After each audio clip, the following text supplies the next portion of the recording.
Japan যে কোনো ব্যাপার হোক না কেন বাংলাদেশের ব্যাপারে নিদারুণ অসন্তুষ্ট।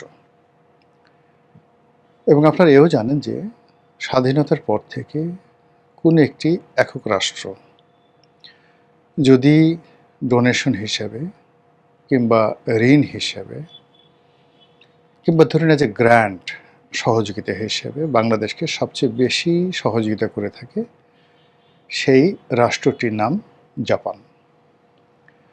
বাংলাদেশে জাপানের যে বিনিয়োগ, অনেক বিনিয়োগ। বাংলাদেশে জাপানিরা যে ব্যবসা বাণিজ্য করে সেটাও কোনো অংশে কম নয়। জাপান তার সরকারের উন্নয়ন সহযোগী জাইকার মাধ্যমে আমাদেরকে যে বিভিন্ন প্রকল্পে লোন দেয়, এটা প্রায় বিশ্বব্যাংকের কাছাকাছি। এবং বিশ্বব্যাংক, জাইকা, আইডিবি, তারপর মানে Islamic development bank, ADB, Asian development bank, এরা যুগপৎভাবে পাল্লা দিয়ে বিভিন্ন প্রকল্পে বাংলাদেশে অর্থ বিনিয়োগ করে।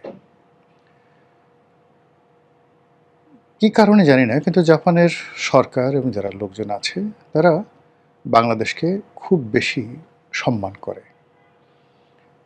আমি যখন সংসদ সদস্য হলাম তখন ঠিক সেই সময়টাতে একবার দেখলাম যে জাপানের সঙ্গে আমার কাজ করার মানে ঘনিষ্ঠভাবে কাজ করার সুযোগ হলো।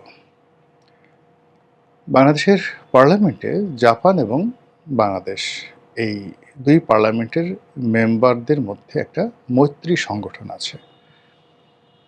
মানে জাপানের পার্লামেন্ট তাদের সংসদ সদস্যরা বাংলাদেশের পার্লামেন্ট মেম্বারদের সাথে একটা বন্ধুত্ব এবং মৈত্রীর সম্পর্ক দীর্ঘদিন ধরে সেটা করছিল।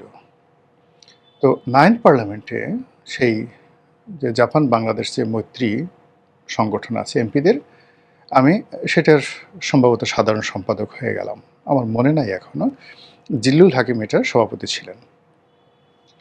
তো ওই সুবাদে বাংলাদেশের জাপানি অ্যাম্বাসেডর যিনি ছিলেন তিনি সহ জাপানে যারা মন্ত্রী, মিনিস্টার, এবং আমি যখন জাপান ভ্রমণে গেছি সেখানে একেবারে সর্বোচ্চ কর্তা ব্যক্তি, তাদের সঙ্গে মেশার সুযোগ হয়েছে।